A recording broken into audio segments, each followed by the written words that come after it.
시청자 여러분, 뉴스룸을 시작합니다.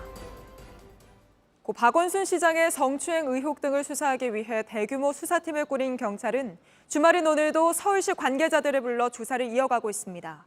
수사의 핵심은 피해자의 호소를 서울시 관계자들이 묵살하고 또 피해를 입도록 방조했는지, 그리고 고소 사실이 어떻게 미리 박 시장 쪽으로 나갔는지입니다.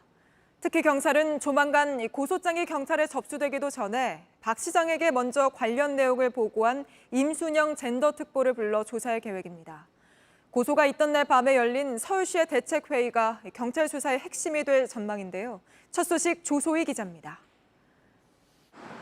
임순영 젠더특보는 지난 8일 박원순 시장에게 불미스러운 일이 있다는 얘기를 들었다며 혹시 실수하신 적이 있느냐고 물었습니다. 임순영 젠더특보가 이렇게 물었을 땐 박 시장에 대한 고소장이 서울지방경찰청에 접수되기 약 1시간 30분 전 8일 오후 3시쯤이었습니다. 밤 11시엔 서울시장 공관에서 박 시장도 참석한 회의가 있었습니다.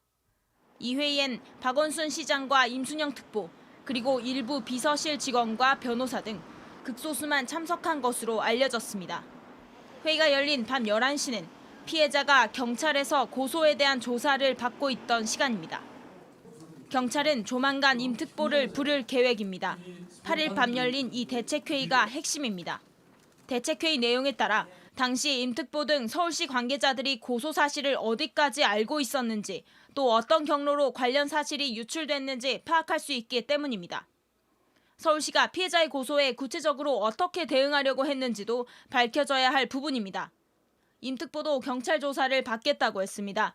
한 언론과의 인터뷰에선 억측과 오보가 나는 게 안타깝다고 말하기도 했습니다.